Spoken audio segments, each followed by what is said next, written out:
Hello everyone, and our topic's name is Turkestan, Kokand and Avash Autonomous Regions Historical Comparative Analysis. There is our outline. First of all, there will be introduction.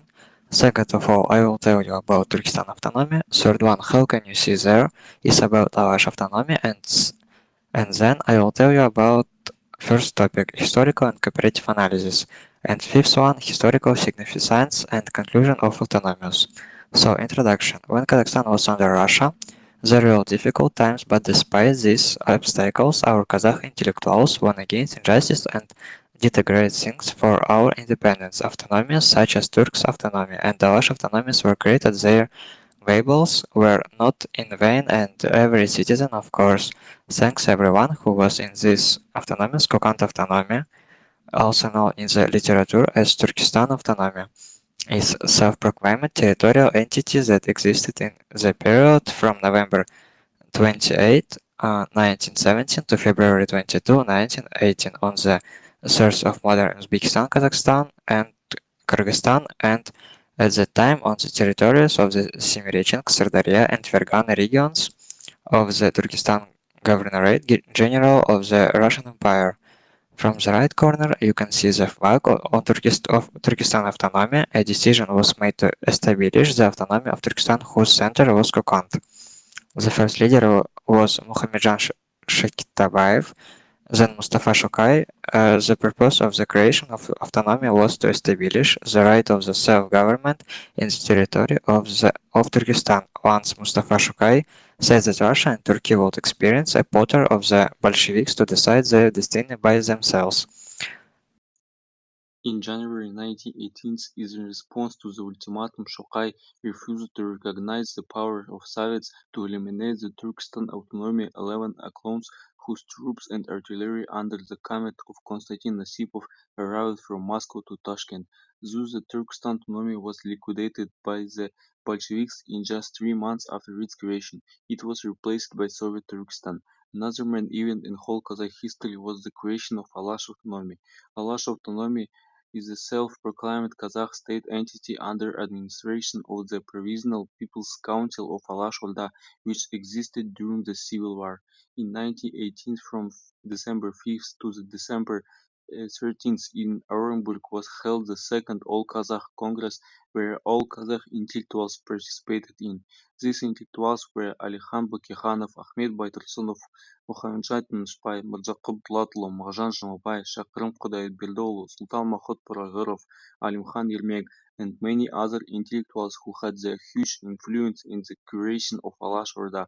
The main goal of Alаш-Orda was to establish a structure based on democratic, humanistic principles, which include land issue, local freedom, education system, and tax system, protection of the country and religious affairs. The capital of the autonomy was chosen as Shana-Semey, a suburb of Semipalatinsk, later renamed Alash. Almost immediately after his formation, the autonomy splits into several branches. The western branch centered in the village of Zhampite, and the eastern branch centered in Semipalatinsk. The leader of the western branch was Janshah Dosmuhamedov. It was located in the Urals region and had its own government. Similarity of two autonomies, the Alash and Turkestan autonomies, were created during the Civil War.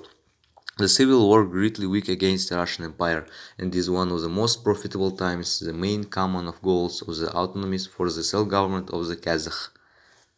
The national unity, determination of the territorial state of the nation. But the two of them didn't achieve their goals. Both autonomies were forcibly closed by the Bolsheviks. Difference between the two autonomies.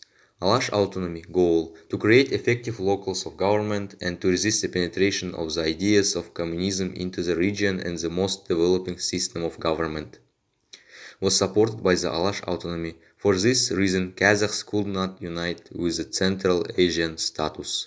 Turkestan autonomy goal unification of all peoples of Turkestan within the framework of autonomy within the federal and democratic Russia. The Islamic system played a major role in the Turkestan autonomy, which means that the Turkestan autonomy would have an old system of government.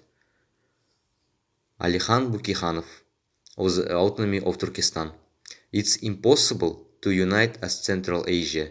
They have a strong old-fashioned religious and unshakable faith in what they hold in the name of religion. They are ruled by Ishan Hojamullah, a people who don't immediately get rid of the past of Shariat.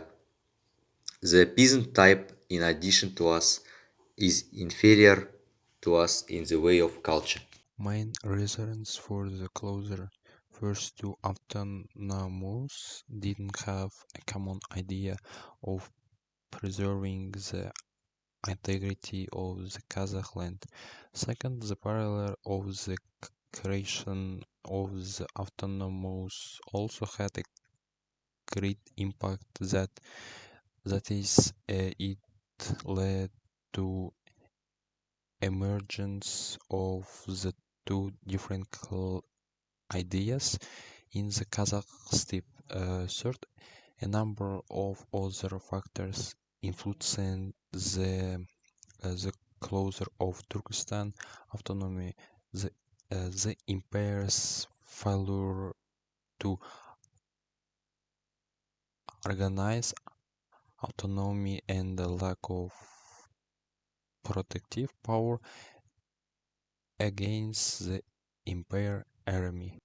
Fourth, since the autonomy of Alash was on the wide of sides of during the civil war, the Soviet Union completely ceased to exist. Autonomy. By concluding this video, we can clearly say that the history of Alash of Turkestan autonomy are the story of a national breakthrough and desire for renewal, a continuations of historical continuity, and their focus and education. Therefore, every time we walk about Alash and Turkestan autonomy and their